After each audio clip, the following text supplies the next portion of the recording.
Bonjour, bienvenue sur TV. Alors, dans cette nouvelle vidéo, nous allons voir ce qu'est la démarche RSE. Alors, RSE, c'est un sigle. Qu'est-ce que ça veut dire? Ça veut tout simplement dire R pour responsabilité, S pour social ou sociétal, et E, ça concerne les entreprises. Voilà ce que veut dire RSE. Alors, petite définition, on va dire, quand une entreprise entre dans une démarche RSE, elle vise à intégrer dans sa façon de fonctionner les principes du développement durable. Développement durable, si vous avez un doute, là, en haut à droite, s'affiche une vidéo qui explique ce qu'est le développement durable. Mais reprenons le schéma global du développement durable. On y retrouve les trois piliers. Donc l'entreprise va avoir à mettre en place une démarche environnementale, écologique, c'est-à-dire limiter son empreinte écologique, son impact écologique, sociale, c'est-à-dire aller vers le bien-être de ses salariés, de ses employés, et économique, c'est-à-dire que l'entreprise doit rester viable, bien entendu, économiquement, faire des profits, mais que ce soit de façon plus éthique que peut-être elle le faisait avant. Alors, quelles sont les entreprises concernées? Ben là, vous allez voir, c'est très simple, toutes les entreprises, que ce soit industrielles, de services, petites entreprises, dans le secteur d'activité, du commerce, des banques, etc., toute entreprise peut, ce n'est pas une obligation, mais peut aller vers cette démarche. Alors quand on va dans cette démarche, qu'est-ce que ça apporte? Quelle est l'utilité de cette démarche pour une entreprise? La première utilité, c'est d'améliorer la qualité de vie de ses collaborateurs, puisqu'on va faire des efforts. On verra, j'ai un petit exercice à la fin, on essaiera de trouver ce qui peut améliorer la qualité de vie, mettons, des collaborateurs. Rendre l'entreprise plus attractive auprès de ses clients, de ses fournisseurs. On sait que maintenant, les clients recherchent les entreprises avec une certaine éthique. Donc là, en entrant dans cette démarche, on répond à la demande du consommateur. Attirer les meilleurs candidats. Oui, les salariés, quand ils vont avoir à changer d'entreprise, ils vont peut-être aller vers une entreprise qui a une démarche RSE où on va prôner le bien-être des salariés qu'une autre. On a aussi amélioré la productivité. Quand les salariés se sentent bien dans l'entreprise, ça a un rejaillissement évident sur la productivité. Et se conformer à la réglementation. Et oui, certains principes de la RSE ont été mis en règle dans la loi Pacte. Donc là, pour certaines entreprises, il faut s'y conformer.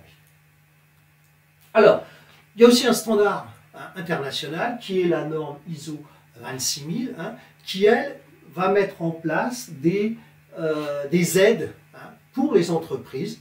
Alors ces aides, ça va être des questionnaires sur certains thèmes. Par exemple, le premier thème, la gouvernance de l'organisation. Se poser des questions sur la gouvernance de l'entreprise. Sur les droits de l'homme, est-ce qu'ils sont respectés au niveau de nos fournisseurs, au niveau même de l'entreprise elle-même. On va avoir les relations et les conditions de travail dans l'entreprise. Donc une série de questions, voir si on peut améliorer ça. L'environnement, limiter notre impact sur l'environnement. Loyauté des pratiques. Est-ce que nos pratiques commerciales sont loyales vis-à-vis de nos fournisseurs? Est-ce qu'on a aussi des questions relatives aux consommateurs? Est-ce qu'on informe correctement le consommateur, etc. Et communauté, développement local. Est-ce que l'on agit pour la création d'emplois locaux, etc. Donc vous voyez, ça c'est toute une série de questions qui sont dans la norme 26000. Allez, notre petit exercice. J'ai mis quelques situations d'entreprise, une démarche, est-ce qu'elle est RSE ou pas? Donc vous pouvez mettre sur pause, et puis je vous retrouve pour la correction. Alors, on corrige. Une entreprise décide de réduire sa consommation d'eau. Est-ce que c'est une démarche RSE ou pas? Oui, on va essayer de limiter notre impact sur l'environnement, donc on est sur une démarche RSE. On veut délocaliser sa production. Vous avez vu, il y avait un aspect local. Là, délocaliser, ça veut dire qu'on va les fabriquer ailleurs, et généralement là où c'est le moins cher. Donc là, on n'est pas du tout dans une démarche RSE. Favoriser le télétravail. Vous voyez les conditions de travail qu'on voyait tout à l'heure. Quand on favorise le télétravail, on va vers le bien-être du salarié. Et là, on est dans une démarche RSE. Fournir des smartphones reconditionnés à nos salariés commerciaux et autres. Ça aussi, c'est une démarche intéressante, puisque là, on va limiter les déchets, on va faire du recyclage. Donc là aussi, on est dans une démarche RSE. Ne pas trier les déchets. Bon, c'est l'inverse un peu d'au-dessus. Hein. Là, les déchets, on s'en fout, on met tout dans la même benne, etc. Là, on est vraiment dans une démarche qui n'est pas du tout RSE. Passer à un fournisseur d'énergie verte. Il existe un grand nombre de fournisseurs d'énergie verte, donc plus propres que les autres. Donc là, si on passe à ce fournisseur, on va être dans une démarche RSE. Ne pas respecter l'égalité homme-femme au niveau des salaires, des promotions, etc. Donc là, on ne respecte pas une certaine égalité des droits de l'homme, presque. Hein. Donc là, on est sur une démarche qui n'est pas RSE. Et le dernier, évacuer le travail des enfants des fournisseurs. Ça peut être dans un cahier des charges avec nos fournisseurs.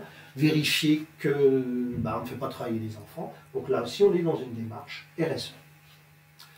Voilà, j'en ai terminé avec cette explication de la démarche RSE. Donc, si vous avez aimé, n'hésitez pas à liker ma chaîne, à vous y abonner et à la partager. Merci, au revoir.